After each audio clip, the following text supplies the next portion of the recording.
Guys वैसे तो हम सभी जानते हैं कि दुनिया की सबसे ऊंची बिल्डिंग बुर्ज खलीफा है, लेकिन बहुत कम लोगों को मालूम होगा कि इंडिया की सबसे ऊंची बिल्डिंग कौन है। चलिए मैं आपको जानकारी देता हूं।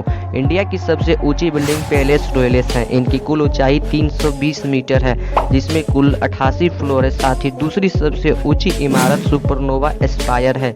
इस बिल्डिंग में आवासीय से लेकर मॉल, होटल और कई तरह की सुविधाएं उपलब्ध है।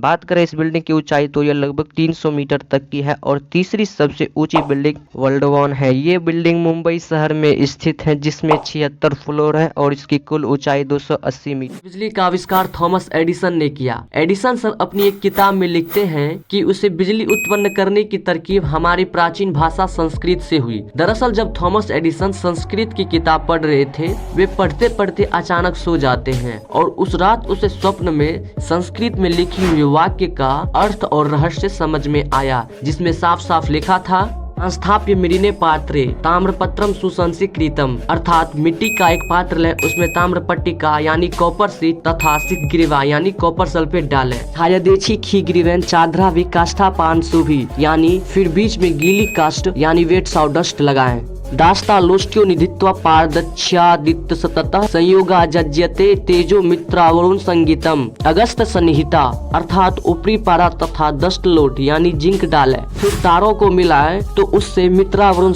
यानी बिजली का उदय होता है। अगर हम आपको कहे कि दुनिया का सबसे अमीर व्यक्ति कौन है तो आप बेशक एलन मस्क या उनके पहले अमीर व्यक्ति जेफ बेजोस, बिल गेट्स या मार्क जुकरबर्ग का नाम लेंगे, लेकिन एक ऐसा बंदा है जो सिर्फ 7 मिनट के लिए दुनिया का सबसे अमीर आदमी बना था।